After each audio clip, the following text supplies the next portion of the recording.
Everyone, कैसे हो आप सब। आशा करता हूँ सबके सब अच्छे होंगे। और आज हम पढ़ने वाले हैं evidence act section number 9 part 2।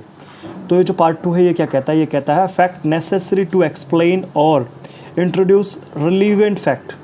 ठीक है, तो ये क्या कहता है कि फैक्ट नेसेसरी टू एक्सप्लेन और introduce a fact in issue और रिलीवेंट फैक्ट, कि किसी भी फैक्ट इन इश्यू को प्रूव करने के लिए, किसी भी रिलीवेंट फैक्ट को प्रूव करने के लिए, या फिर किसी की भी आइडेंटिटी को प्रूव करने के लिए, या फिर मतलब कोई जो इंसिडेंट हुआ है किस टाइम पे हुआ है, किस प्लेस पे हुआ है, उसको प्रूव करने के लिए हमें फैक्ट चाहिए होते हैं। ठीक है, कोई फैक्ट ही उसे प्रूव करेगा, वैसे तो प्रूफ हो नहीं जाएंगे। तो यही चीज़ें बता रहा है इसमें। उसके बाद में क्या है, इसके बाद में इसकी इलस्ट्रेशंस आती है। सबसे पहली इलस्ट्रेशन क्या है, इलस्ट्रेशन नंबर ए बैरेक्ट की। वो क्या कहता है, वो कहता है कि the question is whether a given document is the will of A. ये कहता है कि एक क्वेश्चन राइज हुआ, मतलब एक पर्सन उठा है, वही उठा है कि क्या जो ये डॉक्यूमेंट है, ये डॉक्यूमेंट, जैसे मान के चलो ये जो मैं हथेली दिखा रहा हूँ उसको डॉक्यूमेंट मान के चलो, क्या ये जो डॉक्यूमेंट है ये डॉक्यूमेंट ए की विल है, ए की विल है क्या, ये पूछ रहा है। तो इसमें क्या होगा कि जिस टाइम में हमने एलिक्ड डॉक्यूमेंट दिखाया है विल का, उस डेट में ए की प्रॉपर्टी की स्टेट क्या है, उसकी फैमिली की प्रॉपर्टी की स्टेट क्या है, वो सारी की सारी चीज़ें क्या होंगी, वो रिलेवेंट होंगी किसमें, सेक्शन नंबर 9 में। उसके बाद में हम आते हैं इसकी इलस्ट्रेशन नंबर 2 पे। इलस्ट्रेशन नंबर 2 क्या है कि भैया ए ने बी के ऊपर मुकदमा डाल दिया।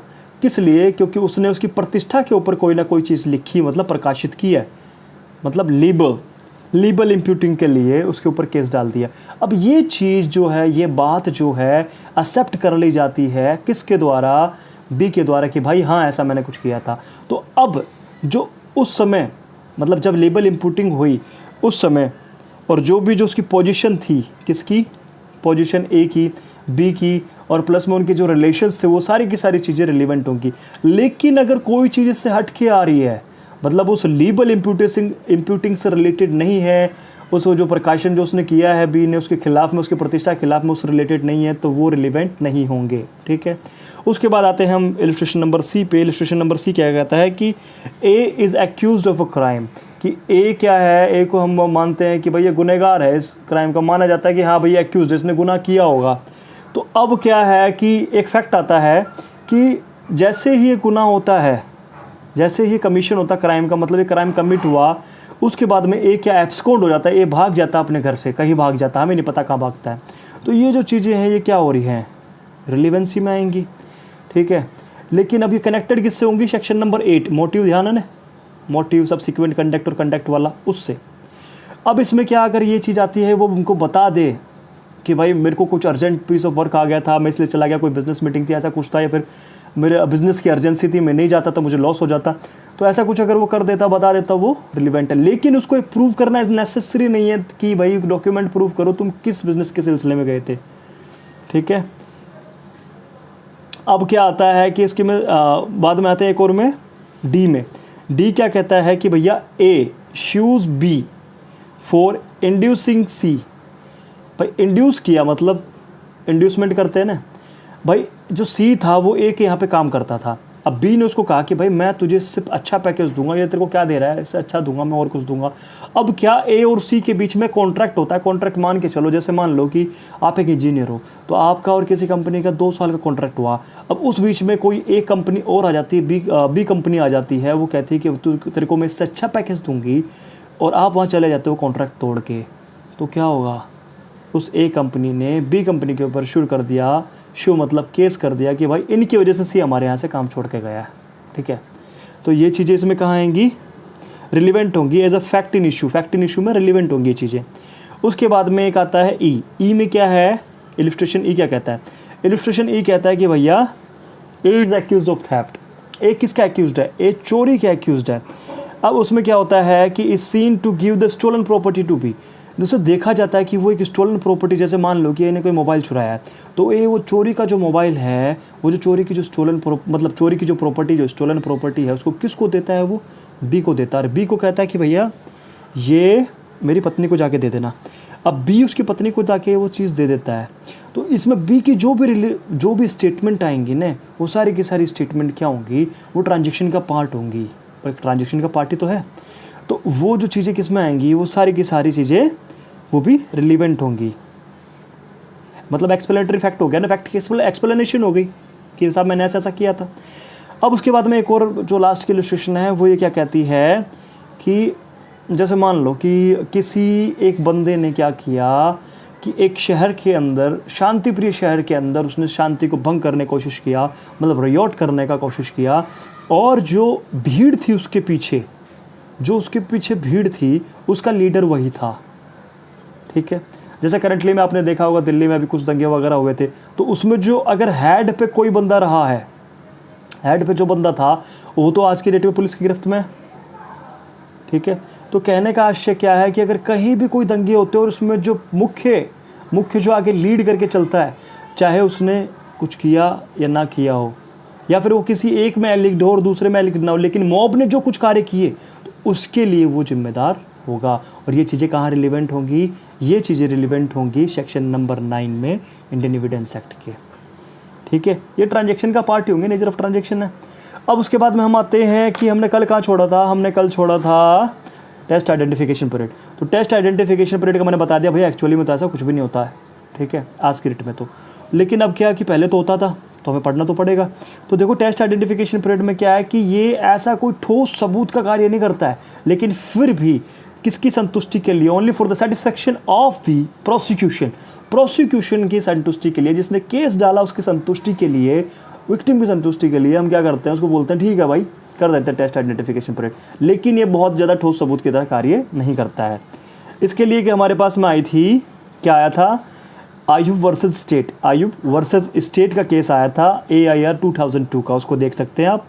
उसके बाद में सेम एक केस था महावीर वर्सेस स्टेट, वो भी आप देख सकते हैं। ठीक है, अब क्या है कि इसके बाद में दूसरा देख लो कि अगर एक फेलियर हो जाता है, failure to hold test identification period when not fatal, कि अगर जो टेस्ट आइडेंटिफिकेशन पीरियड है वो नहीं होती है तो क्या होगा? नहीं होती तो इतना बड़ा कोई इशू नहीं होगा। लेकिन इसमें क्या है? The failure to hold the test identification period even after the demand of the accused, accused की डिमांड के बाद भी अगर नहीं हो रही है तो नॉट ऑलवेज फैटल, हमेशा फैटल नहीं होगी वो। ठीक है, तो उसके बाद में क्या है कि हम इसके साथ में क्या कर सकते हैं? रिलीवेंट जो चीज़ें हैं उनके साथ उसको रिलीवेंट करके हम देख सकते हैं। जैसे क्या है कि हम कहते हैं कि अगर जो टेस्ट आइडेंटिफिकेशन पीरियड है वही एक ऐसा जरिया है कि जिससे हम एक्यूज को पहचान सकते हैं, तो ऐसा कोई ज़रूरी नहीं है। ठीक है, अब इसके बाद में एक हमारे पास केस आया था, कौन सा? शत्रुघ्न का तो इसमें नहीं है, इसका है Surendra Narayan versus state. Surendra Narayan versus state का केस था जिसके अंदर ये चीज़ें कही गई थी कि जो फेलियर है वो ऐसा कुछ नहीं है कि वो मतलब रिलेवेंट नहीं होगा, वो केवल उसी से ही हम एक्यूज को पहचानेंगे, ऐसा कुछ भी नहीं है। ठीक है, अगर जो आई विटनेस है वो आई विटनेस ये कह दे कि भैया जो मुजरिम है वो पकड़ा जा चुका है, मतलब पकड़ लिया गया है, तब फिर इसकी कोई नेसेसिटी नहीं बच जाती है। इसके बाद में हम अगले वाले पे आ जाते हैं। अगले वाले पे क्या है? Importance of test identification period. TIP का एक्चुअली में क्या इंपॉर्टेंस है? TIP का क्या है कि जो इंपॉर्टेंस है थोड़ा, मतलब ऐसा कुछ जो सब्सटेंटिव एविडेंस तो ऐसा कुछ भी नहीं, मतलब कि ठोस रूप में, मूल रूप में कोई भी ऐसा कोई तथ्य निकल के नहीं आएगा इससे। लेकिन क्या है, फिर भी हम क्या करते हैं किसके सेटिस्फेक्शन के लिए? सेटिस्फेक्शन हो प्रोसिक्यूशन का। ठीक है, अब इसमें क्या है कि जैसे मान लो किसी बंदे ने, किसी विटनेस ने आज से पहले, क्राइम होने से पहले उसको, किसको? एक्यूज्ड को नहीं देखा था। अब नहीं देखा तो क्या होता है? तब क्या है कि अर्लीस्ट पॉसिबिलिटी ऑफ अपॉर्चुनिटी है to occurrence of such witness to vital importance with a view to avoid the chance to memory fading away. अब क्या है कि उस केस में हम क्या करेंगे? उस केस में हम उसकी TIP करा सकते हैं, क्योंकि उसमें होता है कि जैसे मान लो कि उसने उस क्राइम से पहले उसको नहीं देखा हो, तो जैसे जैसे लेट होता जाएगा ना, तो हो सकता है कि उसकी मेमोरी में मतलब थोड़ा धुंधलापन आ जाए। कहने का मतलब है कि उसको ना पहचान पाए। मान लो कि रात के अंधेरे में क्राइम हुआ है, तो उसने एक छोटी सी, मतलब उसको कुछ शक्ल याद होगी, हाँ सर ऐसा हो सकता है, या तो उसने स्केच बनवाया, उससे स्केच बनवाया जाए, उसके हिसाब से आइडेंटिफिकेशन हो। लेकिन जब टेस्ट आइडेंटिफिकेशन पीरियड की बात आती है तो वो जल्दी से जल्दी होनी चाहिए उस केस में, अगर वो जो विटनेस है उसको क्राइम के सीन से पहले नहीं जानता हो। ठीक है, ये किस में कहा गया? ये कहा गया सूरज पॉल वर्सेस स्टेट के केस में कहा गया। अब देखो जो टेस्ट आइडेंटिफिकेशन पीरियड है, डिले इन होल्डिंग, अगर डिले होगा तो क्या होगा? इसके अंदर जो केस है, जो Shatrughan Sinha versus state, Shatrughan Sinha versus state का केस है, तो इसमें क्या यही सेम जो केस है शत्रुघ्न सिन्हा वर्सेस स्टेट, ये वाला मतलब जो अभी जो केस चला था निर्भया वाला, उसके अंदर भी इसकी जो कुछ गाइडलाइंस थी वो दी गई थी। तो अब क्या है कि टेस्ट आइडेंटिफिकेशन पीरियड डिले इन होंडे, अगर डिले होता तो क्या होगा, आपको खुद को पता है कि किसी भी चीज़ में डिले होगा तो वहाँ पे फैब्रिकेशन के ज़्यादा चांसेस रहेंगे। अब जैसे मान लो ज़्यादा डिले हो गया, 1 या 1.5 महीने ज़्यादा डिले हो गया और हमने नहीं बताया, किसको नहीं बताया प्रॉपरली, हमने एक्सप्लेन नहीं किया कोर्ट को इसके बारे में या फिर उस अथॉरिटी को उसके बारे में, और उसके बाद हम करते हैं कि हाँ जी हमें लगता है कि ऐसा ऐसा हो सकता है, तो वही 1.5 महीने बाद में कोई चीज़ निकल के आ रही तो उसमें हो सकता है ना कि वो फैब्रिकेशन हो उसमें। तो यही ये बताना चाह रहा है कि जितना जल्दी हो सके उतना जल्दी टीआईपी होना चाहिए। अगर नहीं हो रहा है तो उसमें क्या है कि उसको एक्सप्लेन करना पड़ेगा। ठीक है, ये केस में आया था हमारे शत्रुघ्न वर्सेस स्टेट के केस में। अब इसकी एविडेंशियरी वैल्यू क्या है, इसकी एविडेंशियरी वैल्यू क्या, मतलब एविडेंस में इसकी क्या वैल्यू है टेस्ट आइडेंटिफिकेशन पीरियड की। तो इसमें क्या है, it is true that the evidence is the test identification period is not itself substantive evidence, मतलब खुद सब्सटेंटिव एविडेंस नहीं है, लेकिन क्या है कि इसको हम रिलेट करके देख सकते हैं चीज़ों के साथ में। ठीक है, अब जैसे क्या है कि जो ट्रायल जज है, अब जैसे मान लो ट्रायल जज है, ट्रायल जज के सामने क्या हुआ, वो एक्यूज्ड आया, एक्यूज्ड आने पे क्या होता है कि वो जो विटनेस उसको पहचानने से इनकार कर देता है, वो कहता है कि जज साहब ये तो नहीं था, लेकिन उसी ने उसको टीआईपी टेस्ट आइडेंटिफिकेशन पीरियड में पहचाना था। तो जज साहब क्या सोचेंगे, जज साहब सोचेंगे हो सकता है इसको देख के, इस एक्यूज को देख के कहीं ना कहीं इस विटनेस के मन में डर पैदा हो गया हो, तभी इसको नहीं बता रहा हो। उस केस में टीआईपी की एविडेंशियरी वैल्यू होगी। ये किस में कहा गया था, Ramnath Mahato versus state of Bihar के केस में। तो हमारा आज सेक्शन नंबर 9 पूरी तरह क्लियर हो चुका है, और किसी को कोई डाउट हो तो वो कमेंट सेक्शन में कमेंट करे, और अच्छी लगी वीडियो तो शेयर करो, लाइक करो, सब्सक्राइब करो। जितने सब्सक्राइब आएंगे, लाइक आएंगे, उसी हिसाब से हम आगे की मेहनत तय करेंगे। ठीक है, सभी को नमस्कार, मिलते हैं आगे क्लासेस में।